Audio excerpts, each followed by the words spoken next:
Hello mga kaibigan, tinatanggap ko kayong lahat sa aking channel. Ang venue, na naging meeting point para sa mga celebrity, ay nagbukas ng pinto nito sa mga mahilig sa entertainment noong nakaraang gabi. Ang mag-asawang Tagba Buyek Usten at Engin Akurek, na dumalo sa pagbubukas ng lugar na pagmamayari ni Mustafa Sakali, ay pinuri ang isa't isa. Binuksan ni Bob Kurok Esme, na naging tagpuan ng mga celebrity, ang taon. Dumagsa ang mga kilalang tao sa pagbubukas ng lugar na pag-aari ng asawa ng crush ko na si Mustafa Sakali. Dumalo sa seremonya ng pagbubukas sina Berk Atansod Zulol Galler Byron Tangka Akert Surgeon Yalsen at Tagba Buyek Usten at Engin Akurek.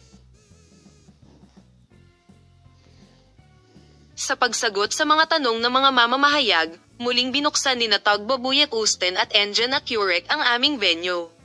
Ito ay naging isang karaniwang punto kung saan kami ay nagkikita ng aming mga kaibigan. Nagsimula ang isang mapalad na panahon para sa Akurek. Nakatabi din kami sa mga kaibigan namin. Magiging masaya tayo kasama ang kaibigang kasama sa DJ booth ngayong gabi. Sinabi ni Tagba Buyek Usten at Engin Akurek na gumawa sila ng ilang paghahanda sa bahay.